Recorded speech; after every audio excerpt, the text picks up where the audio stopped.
तो आप सभी भक्तों का हार्दिक स्वागत है आज के श्रीमद् भगवद गीता के डिस्कशन में।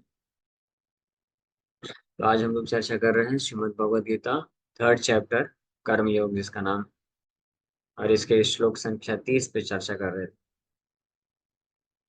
तो ये 30 नंबर का श्लोक पूरे तीसरे अध्याय का जो सबसे महत्वपूर्ण श्लोक है, या इसेंस बोल सकते हैं पूरे तीसरे अध्याय का।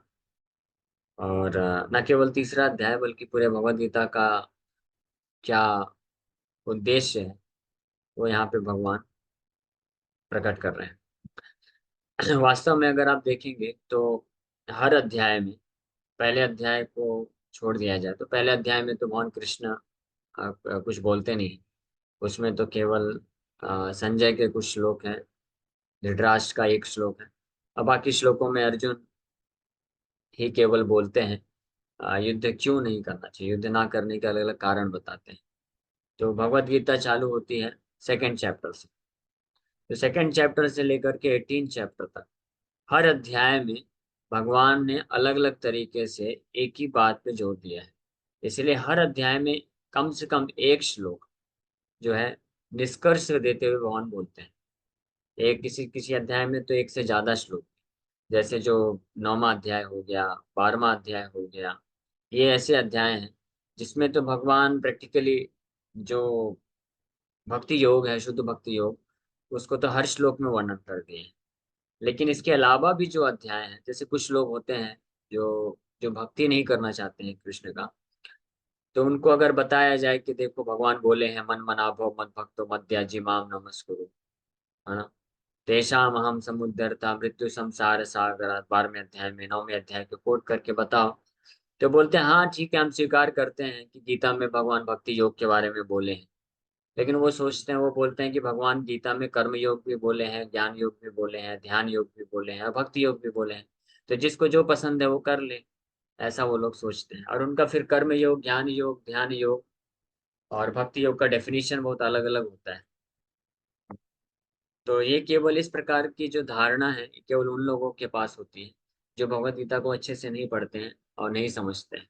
भगवत गीता को अच्छे से कौन पढ़ सकता है? अपने बुद्धि के बल पे कोई नहीं पढ़ सकता है। जो किसी प्रमाणिक भक्त के माध्यम से, प्रमाणिक आचार्य है, शुद्ध भक्त है, उनके माध्यम से भगवत गीता को पढ़ता है, वो वास्तविक रूप में भगवत गीता को समझ सकता है।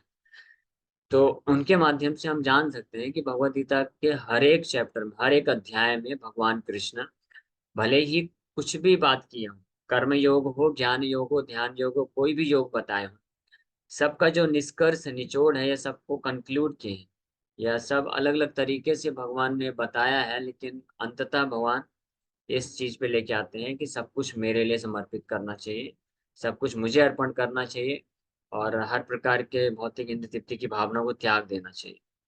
यानी भौतिक आसक्ति, भौतिक कर्म के फल को त्याग करके मुझे अर्पण करो, यानी अपने लिए समर्पित करने के लिए भगवान हर अध्याय में प्रैक्टिकली बोलते हैं।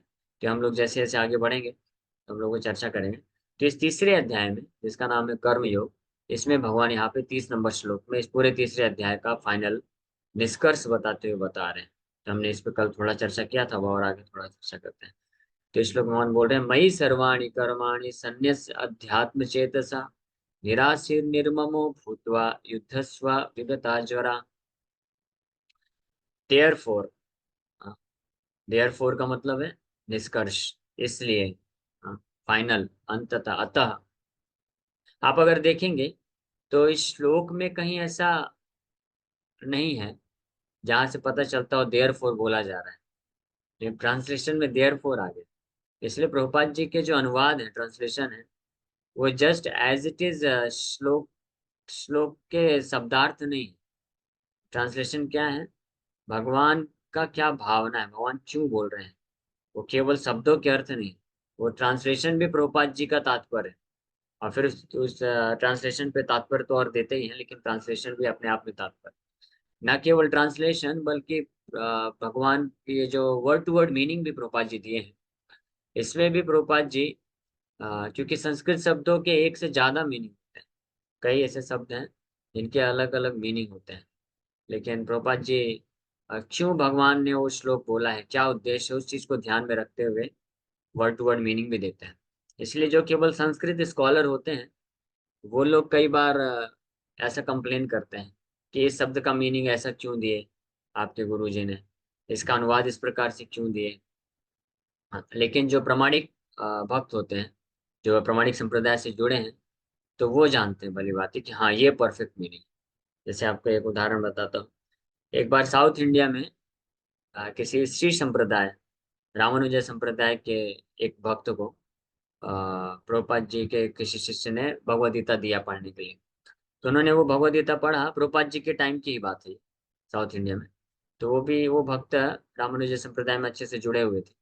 तो रामानुजाचार्य का गीता जो है उन्होंने पढ़ा था, तो वो जानते थे वो उसको।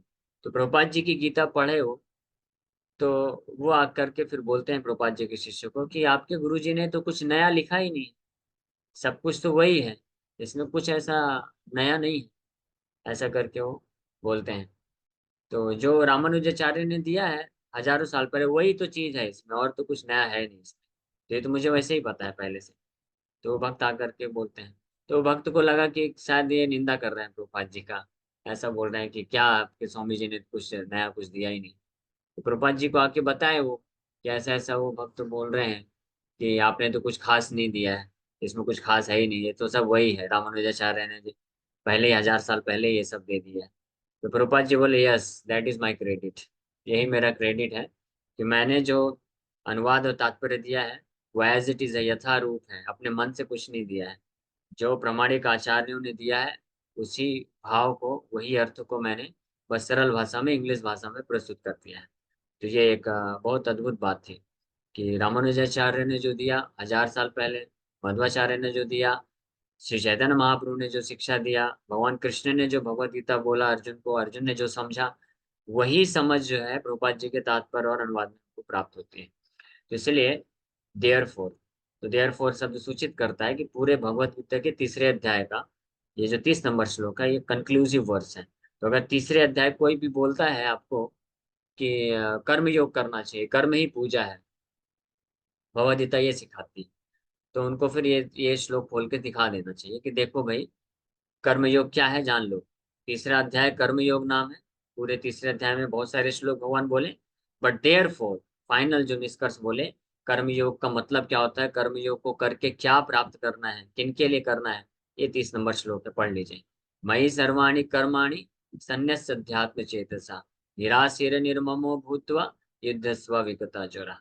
There four O Arjuna surrendering all your works unto me, तुम्हारे सारे कार्यों को मेरे प्रति समर्पित करो, करते हुए with full knowledge of me, पूर्ण ज्ञान में स्थित होकर के, विदाउट डिजायर्स फॉर प्रॉफिट, निराशिर, with no claims to proprietorship, निर्ममो भूतवा एंड फ्री फ्रॉम लेथर्जी, विगत ज्वरा, फाइट, युद्ध करो, युद्धस्व युद्धस्व, युद्ध करो, फाइट करो। तो कल हम इस पे चर्चा किए थे कि मई सर्वाणी कर्माणि संन्यस्य, कि अपने सारे कर्मों को काया मनसा वाचा के द्वारा जो भी कर्म किए जाते हैं वो भगवान को अर्पित करना है, समर्पित करना है। किस चेतना में रहते हुए, अध्यात्म चेतसा। तो आध्यात्मिक चेतना में जो रहता है, साक्षात्कार को प्राप्त किया हुआ जो व्यक्ति है, यानी आत्म साक्षात सेल्फ रियलाइज जो सोल होता है, वो ये कार्य करता है। मई सर्वाणी कर्माणि संन्यस्य। और निराशिर किस भावना में करता है, निराशिर अन्य किसी पे निर्भर हुए बिना, या दूसरे शब्दों में बोले तो वो कोई भी कार्य करता है काया मनसा वाचा से, तो किसी अन्य व्यक्ति को चेतना में रखते हुए नहीं करता, किसी अन्य व्यक्ति वस्तु स्थान से आसक्त हुए बिना करता है, उन पे निर्भर नहीं है। जैसे, तो ये जो श्लोक है, आ, मैंने एक बार बताया भी था कि मेरे को एक व्यक्ति मिले थे जो काफी एजेड थे। उन्होंने भगवत गीता पे पीएचडी किया था, रिसर्च किया था पूरा कई साल, बोले मैं पूरा जीवन भगवत गीता को पढ़ के समझा। तो उन्होंने ये प्रश्न पूछा था मेरे से कि गीता में भगवान बोलते हैं कि कर्म करो बिना फल की चिंता के, बिना फल के आ सकती। तो मेरे को बोला ये थ्योरेटिकल है, ये पॉसिबल ही नहीं है। ये ज्ञान जो भगवान ने दिया है कृष्ण ने, ये व्यवहारिक नहीं है। मैं बोला ऐसा हो ही नहीं सकता है कि कृष्ण ने गीता में जो भी बोला है वो व्यवहारिक ना हो, ऐसा हो ही नहीं सकता है। आपने उसको समझा नहीं अच्छे से, आपने केवल संस्कृत भाषा आप जानते हैं, बहुत अच्छा है। आप अपनी बुद्धि का इस्तेमाल करके आपने समझा, किसी प्रमाणिक गुरु के पास जाकर के आपने नहीं सीखा, क्योंकि गीता में भगवान ये बोलते हैं तो उसका यही प्रश्न था कि ऐसे कैसे संभव है कि बिना कि फल के ऊपर चिंता किए, बिना फल के मोटिवेशन के कोई जो है कर्म कर सके। तो यहाँ पे भगवान बता रहे हैं निराशीर का मतलब वही होता है कि विदाउट डिजायर फॉर प्रॉफिट, बिना किसी फल के आसक्ति के, बिना किसी फल के मोटिवेशन के, है ना। इस संसार में कोई व्यक्ति कार्य करता है तो कुछ ना कुछ फ्रूट, फल का मोटिवेशन होता है। स्टूडेंट्स पढ़ाई करते हैं क्यों? क्योंकि एग्जाम देंगे, अच्छे मार्क्स आएंगे, फिर डिग्री मिलेगी, इसलिए पढ़ाई करते हैं। मान लीजिए कॉलेज में ऐसा डिक्लेयर कर दिया जाए कि आप बस पढ़ो, आपका एग्जाम नहीं होगा, आपको डिग्री उग्री नहीं मिलने वाली है, बस पढ़ो, ज्ञान लो, और उस ज्ञान के बेसिस पे आप आगे बढ़ो। तो कौन पढ़ने वाला है? कोई स्टूडेंट पढ़ेगा? कोई नहीं पढ़ेगा। जब एग्जाम का डर रहता है तब तो पढ़ते हैं कि पढ़ो भाई, नहीं तो एग्जाम में फेल हो जाएंगे। तो एग्जाम यानी रिजल्ट, फल पे आसक्त होकर के कार्य करते हैं। जो नौकरी करते हैं, कार्य क्यों करते हैं 8-8 10-10 घंटे? क्योंकि सैलरी मिलता है, पैसा मिलता है। अगर कंपनी वाले बोल रहे कि आपको पैसा वैसा नहीं देंगे, आप बस पूरा जी जान लगा के कार्य करते रहो, खाने पीने के लिए हम दे देंगे आप, हाँ। जैसे इस्कॉन में होता है, इस्कॉन में बड़े बड़े पढ़े लिखे लोग आते हैं, educated doctor, engineer, PhD holder सब आते हैं, और खूब मेहनत करते हैं, खूब काम करते हैं। जब हम जॉब करते थे तो हम तो केवल 8 घंटा कार्य करते थे, हाँ। लेकिन अभी प्रैक्टिकली जो है, बोला जाए तो 17-18 घंटे सेवा करते हैं, कार्य करते हैं, सुबह 4 बजे से लेकर के रात को 10 साढ़े 10 बजे तक, हाँ। लेकिन कितनी सैलरी में? विदाउट सैलरी, कोई सैलरी नहीं, कोई पैसा नहीं, हाँ। 2 वक्त का प्रसाद मिल जाता है, और धोती कुर्ता मिल जाता है, साल में 2 धोती कुर्ता मिल जाता है, और रहने के लिए जगह है, बस। तो बताइए, ये है निराशिर, इसको बोलते हैं निराशिर। तो कोई भौतिकवादी व्यक्ति ये कर पाएगा कि किसी कंपनी के लिए जाकर के 15 घंटे 18 घंटे कार्य करे? बस उसको क्या मिलेगा? बस 2 वक्त का खाने को दे देंगे, कपड़े दे देंगे, और रहने के लिए एक रूम दे देंगे। कोई कर पाएगा? ऐसा नहीं कर पाएगा। क्यों? क्योंकि उनको मटेरियल मोटिवेशन चाहिए। लेकिन भक्त लोग ऐसा कर सकते हैं। तो मैंने उस व्यक्ति को फिर बताया कि देखिए, भक्त लोग ऐसा कर पाते हैं। हम लोग बुक डिस्ट्रीब्यूशन कर रहे थे, तो हम बोले देखिए, हम लोग कॉलेज के स्टूडेंट है, उस वक्त मैं बीटेक कर रहा था, 3 या 4th ईयर में था। तो हमने उसको समझाया कि हमारा अभी फाइनल एग्जाम खत्म हुआ है, फाइनल एग्जाम नहीं, सेमेस्टर एग्जाम खत्म हुआ है, दिसंबर का टाइम था। तो हम लोग बुक मैराथन कर रहे थे, तो हम लोग बोले कि मेरे जैसे ऐसे 10-12 स्टूडेंट हैं जिनका कॉलेज का एग्जाम खत्म हुआ, हमको 1 महीने की छुट्टी मिली। तो हम लोग घर में नहीं गए, हम लोग पिकनिक करने नहीं गए, टूर में नहीं गए, इस ठंडी में, दिसंबर की ठंडी में हम लोग जा रहे हैं भगवत गीता स्टूडेंट्स को जो है दे रहे हैं। वो भी वो भी बिना किसी कमीशन के। हम लोग इससे कुछ पैसा नहीं कमाने वाले हैं, बल्कि किराया हम लोग खुद देते हैं। तो ये है, इसको बोलते हैं कि बिना फल के जो है कार्य करना है। प्रैक्टिकल एग्जाम्पल आपके सामने ही है। तो अगर आप भक्ति योग का पालन करेंगे तब ये संभव। तो उस चीज की शिक्षा कहाँ पे मिल रही है? ये परफेक्ट जो कर्म योग है, वो इस श्लोक में प्राप्त हो रही है, हाँ। तो उस वक्त मैं ये श्लोक तो कोट नहीं कर पाया, लेकिन एग्जाम्पल देके सेम यही चीज बता पाया कि मई सर्वाणी कर्माणि, जो भगवान के लिए संन्यास से अध्यात्म चेतस, आध्यात्मिक चेतना में स्थित होकर कि मैं आत्मा हूँ, भगवान का अंश हूँ, भगवान का दास हूँ, इस चेतना में स्थित होकर के अपने समस्त कर्मों को भगवान के लिए करता है, तो वो निराशीर हो सकता है। वो फिर अन्य किसी वस्तु पे, किसी प्रलोभन पे, किसी फल पे, या किसी व्यक्ति पे, या किसी परिस्थिति पे आश्रित नहीं होता है, वो निर्भर हो जाता है। और ऐसा व्यक्ति जो निराशीर होता है, वो व्यक्ति, ऐसा व्यक्ति फियरलेस बन जाता है। And that is the qualification of a सन्यासी। ये सन्यासी की योग्यता होती है। जब 6ठा अध्याय में आएगा, भगवान कृष्ण सन्यास के बारे में और बताएंगे विस्तार से। तो प्रभुपाद जी तात्पर्य में लिखते हैं कि the first and foremost qualification of a sannyasi is that he is fearless in all circumstances. सबसे पहला योग्यता होता है, जो सन्यास लेना चाहता है, सन्यासी बनना चाहता है, या जो सन्यासी होता है, उसकी सबसे पहली योग्यता होती है कि वो हर परिस्थिति में निडर होता है। हाँ, निडर का मतलब क्या है? निडर का मतलब ये नहीं है कि हर परिस्थिति में जा करके किसी से मुंह तोड़ जवाब कर सके और लड़ाई झगड़ा कर सके, उसको निडर नहीं बोलते हैं। निडर ये आंतरिक आंतरिक गुण होता है कि वो किसी पे निर्भर नहीं है, किसी किसी के द्वारा विचलित नहीं हो सकता है। उसको जो कार्य करना है भगवान के लिए, भगवान के लिए जो भी सेवा करना है, तो उस सेवा को करने में कोई बाधा नहीं उत्पन्न कर सकता है।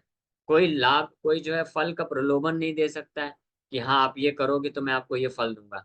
वो प्रलोभन उसके पास नहीं है। उसको कुछ चाहिए नहीं इस संसार से।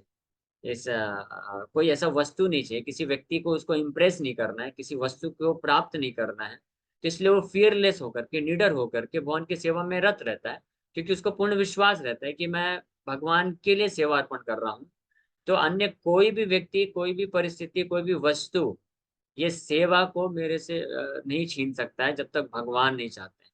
और अगर भगवान मुझे अपनी सेवा में लगा के रखना चाहते हैं, तो कोई व्यक्ति भी कितना भी विघ्न डालने का प्रयास करे, वो हमेशा विफल हो जाएगा। जैसे प्रभुपाद जी फियरलेस तरीके से पूरे दुनिया में भ्रमण करके प्रचार प्रसार किए, कई लोगों ने रोकने का प्रयास किया लेकिन कोई नहीं रोक पाया।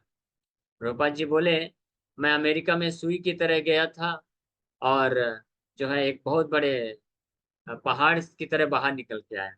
अगर अमेरिका प्रभुपाद जी बोलते हैं एक जगह कि अगर अमेरिकन गवर्नमेंट को पता होता कि ये जो भारत से एक साधारण सा सन्यासी आया है, इसके पास तो कुछ पैसे भी नहीं है और कोई जान पहचान नहीं है, तो ये इतना बड़ा मूवमेंट अगले 8-10 साल में खड़ा कर देगा। तो अगर उनको ये अंदाजा होता तो वो मेरे को अमेरिका के भूमि में एक पैर भी नहीं रख देते। हो सकता है मुझे वहीं पे मार भी देते।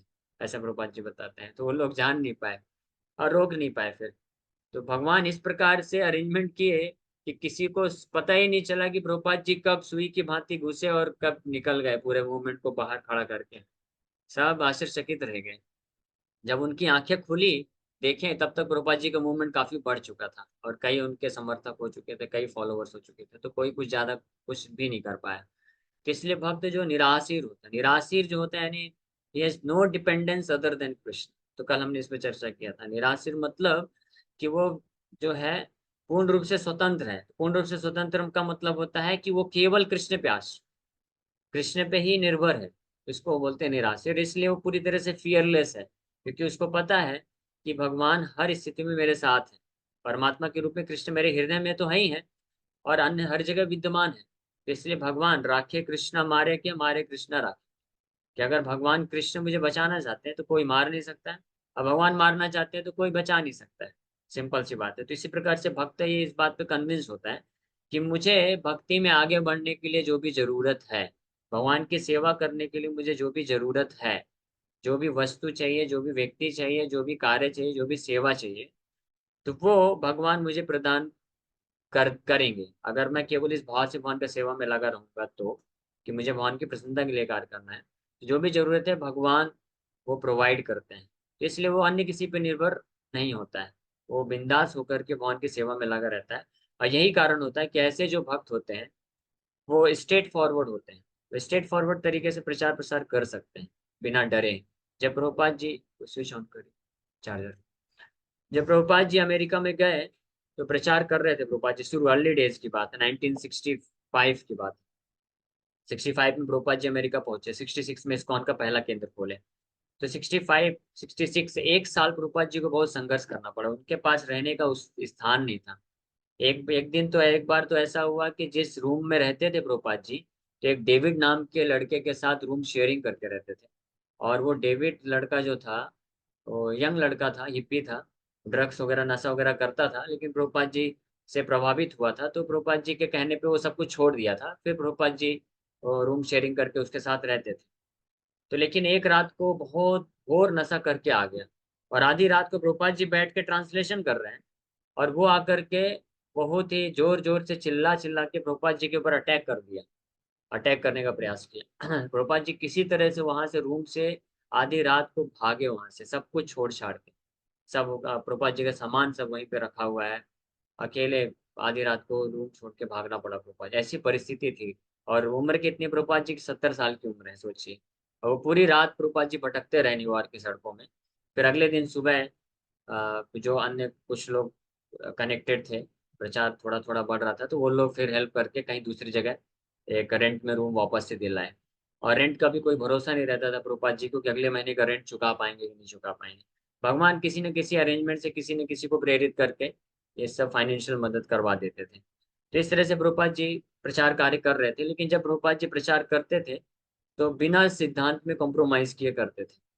ये नहीं कि जो श्रोतागण है उनको प्रसन्न करने के लिए मुझे कुछ कुछ डाइल्यूट करके बोलना चाहिए। तो कुछ स्वामी लोग, साधु लोग पहले से, प्रभुपाद जी के पहले भारत से गए हुए अमेरिका में, तो उन लोगों ने प्रभुपाद जी को अप्रोच किया और प्रभुपाद जी को समझा रहे थे कि देखो स्वामी जी, आप नए आए हो, हम आपको सजेस्ट करते हैं, ये अमेरिकन लोग हैं, ये भारतीय नहीं है। आपको अगर इनको जो है प्रचार करना है तो इनके हिसाब से आपको चलना पड़ेगा। हाँ, आप केवल सोचोगे कि धोती कुर्ता में रहोगे तो नहीं चलेगा। आप इनके जैसे पैंट शर्ट पहनिए, कोट पहनिए, और इनके जैसे जो है चम्मच से खाना सीख लीजिए, और जरूरत पड़े तो कभी कभी नॉनवेज भी खाना पड़े तो खा लीजिए। मना मत करिए, ये ज्यादा रूल्स रेगुलेशन मत बताइए। इनको तो मत बोलिए आप कि आप जो है अवैध स्त्री पुरुष संग छोड़ दो, नशा छोड़ दो, मांसाहार छोड़ दो। ये आप अगर आप ये सब बताएंगे तो ये लोग आपके ऊपर भड़क जाएंगे, आपको सुनना तो दूर है, आपको भगा देंगे यहाँ से। तो ऐसा वो बोल रहे थे।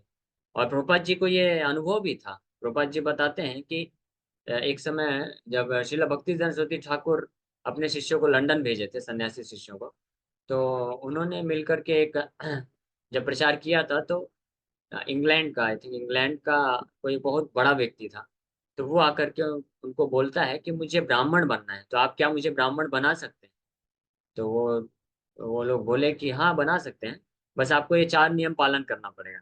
No meat eating, no illicit sex, no intoxication, no gambling. ये 4 नियम अगर आप पालन करेंगे तो हम आपको ट्रेनिंग देंगे, आप ब्राह्मण बन सकते हो। तो वो व्यक्ति ने क्या जवाब दिया? वो बोला कि इम्पॉसिबल, ये असंभव है, ये मैं छोड़ ही नहीं सकता हूँ। इसके बिना भी कोई जीवन होता है? आप लोग जाइए, get out, get out, get lost from here, ऐसा बोल दिया। और प्रभुपाद जी को ये एक एपिसोड पता था, लेकिन ये सब जानते थे प्रभु, लेकिन फिर भी प्रभुपाद जी बोले कि मैं यहाँ पे प्रचार के लिए आया हूँ, इन लोगों को प्रसन्न करने के लिए नहीं आया हूँ। मैं अपने गुरु महाराज के जो आदेश है उसका पालन करने के लिए आया हूँ। तो जो प्रिंसिपल्स है, सिद्धांत है, उसको मैं कॉम्प्रोमाइज नहीं कर सकता हूँ। तो प्रभुपाद जी पूरे शुद्ध भाव में प्रचार करते रहे। और भगवान जब शुद्धता को देखे तो धीरे धीरे कई लोगों को भेजे भी, कई लोग छोड़ के भी गए, ऐसा नहीं है। प्रभुपाद जी को कई लोग छोड़ के भी गए, क्योंकि वो लोग नहीं छोड़ सकते, नियम पालन नहीं कर सकते थे। उनको नशा करना, अवैध स्त्री पुरुष संबंध बनाना, व्यभिचार करना, और ये सब जितने भी गैम्बलिंग करना, ये सब नहीं छोड़ सकते थे वो लोग। तो वो लोग प्रभुपाद जी को छोड़ के चले गए, लेकिन कुछ भाग्यशाली लोग जो ये सब पालन करने के लिए तैयार हुए, वो जुड़े और वो लोग धीमे आगे बढ़े। तो इस प्रकार से निराशीर होकर के जो होता है, मई सर्वाणी कर्माणि संन्यास अध्यात्म चेतसा में जो स्थित होता है, वो निराश्रित हो जाता है और यानी भगवान पे निर्भर होता है, इसलिए फियरलेस, निर्भीक होकर के वो प्रचार प्रसार भगवान का कर पाता है। और हाँ, फिर निराशीर निर्ममो भूतवा। निर्ममो दूसरा बता रहे हैं कि विदाउट ओनरशिप। ओनरशिप का कोई प्रश्न ही नहीं उठता, क्योंकि भक्त जो होता है पूरी तरह से कन्विंस होता है, जानता है, इस असली ज्ञान होता है उसके पास कि हर चीज के प्रॉपर प्रोप्राइटर तो भगवान है, हर चीज के मालिक भगवान है। तो भगवान के लिए मैं कर्म कर रहा हूँ, भगवान के लिए ही सब कुछ फल अर्पण करना है। न केवल इस भौतिक संसार का हर वस्तु, व्यक्ति, स्थान भगवान का है, बल्कि हर एक व्यक्ति के द्वारा जो भी कार्य किया जाता है ना, वो भी भगवान का है।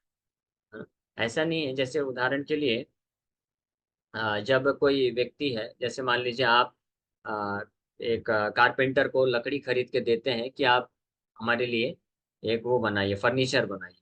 तो कारपेंटर, वो लकड़ी किसका है? आपका है, आप मालिक हैं। तो कारपेंटर के द्वारा जो फर्नीचर बनाया जाएगा, वो उसमें आपका अधिकार होगा। वो कारपेंटर ये नहीं बोल सकता कि फर्नीचर मेरा है।